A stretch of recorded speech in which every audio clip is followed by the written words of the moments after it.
ನನ್ನ ಹೆಸರು ಪಲ್ಲವಿ ದರೆಪ್ಪ ಮಗ್ದು. ನನ್ನ ಹೆಸರು ಸುಚಿತ್ರಾ ಮಲನ ಪೂಜಾರಿ. ಶಾಲೆ SLVK ಹೈಸ್ಕೂಲ್ ಅಗಸಿ.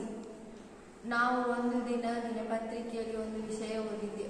ಒಬ್ಬರು ಅವರ ಹಾಗೆ ಸಹಿ ಮಾಡಿ ಅವರ ಅಕೌಂಟಿನಲ್ಲಿ ಹಣ ತೆಗೆದುಕೊಂಡು ಅದನ್ನು ನಾವು ಗಮನದಲ್ಲಿಟ್ಟುಕೊಂಡು ಇದು ನಾವು ಸಿಗ್ನೇಚರ್ ಐಡೆಂಟಿಫಿಕೇಶನ್ ಸಿಸ್ಟಮ್ ತಯಾರಿಸಿದ್ದೇವೆ. ಗೂಗಲ್ ಟೀಚೇಬಲ್ ಸಾಫ್ಟ್ವೇರ್ ಅನ್ನು ನಾವು ಇದರಲ್ಲಿ ಬಳಸಿ AI ಮಾಡೆಲ್ ಅನ್ನು ತಯಾರಿಸಿದ್ದೇವೆ. ಇದು ನನ್ನ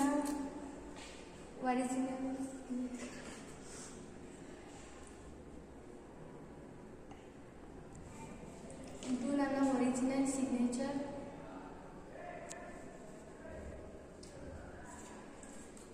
ಇದು ನನ್ನ ಹಾಗೆ ಮಾಡಿದ ಡೂಪ್ಲಿಕೇಟ್ ಸಿಗ್ನೇಚರ್.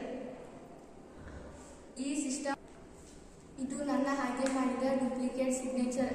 ಈ ಸಿಸ್ಟಮ್ ಅನ್ನು ನಾವು ಬ್ಯಾಂಕ್, ಸ್ಕೂಲ್, ಕಾಲೇಜ್, ಆಫೀಸ್ನಲ್ಲಿ ಕೂಡ ಬಳಸಬಹುದು. ಇದರಿಂದ ತುಂಬಾ ಸಹಾಯವಾಗುತ್ತದೆ. Thank you.